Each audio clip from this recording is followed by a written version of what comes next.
તો પાદરા તાલુકાના ગવાસદ ગામની સીમમાંથી જીજીએસ ડબકા બંકા હાઉસની પાછળ દારૂની કટિંગ વખતે જ એલસીબી પોલીસ ત્રાટકી હતી.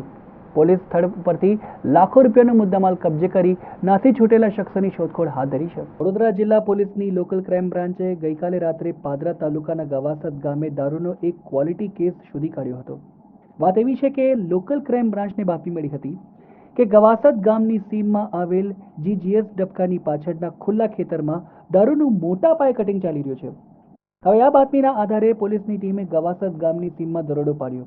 પોલીસને જોતા જ દારૂનું કટિંગ કરી રહેલા શખ્સો ભાગી છૂટ્યા. પોલીસને સ્થળ પરથી 2 સ્વિફ્ટ ગાડીઓ અને એક મોબાઈલ ફોન સહિત દારૂનો મોટો જથ્થો મળી આવ્યો. પોલીસે ગણતરી કરતા સ્થળ પરથી કુલ 4,664 બોટલો મળી આવી હતી, જેની કિંમત ₹8,61,000 છે.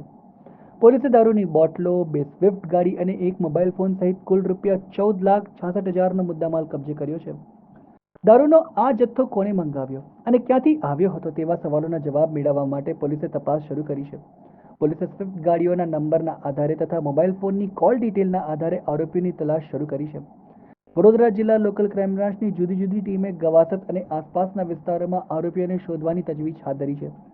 ગવાસદ ગામની સીમમાંથી મળેલો દારૂનો જંગી મુદ્દામાલ ક્યાંથી આવ્યો અને તે જાણવા માટે પોલીસે મોબાઈલ ફોનની કોલ ડિટેલ મેળવી છે, જેની આગળની તજવીજ હાથ ધરવામાં આવશે.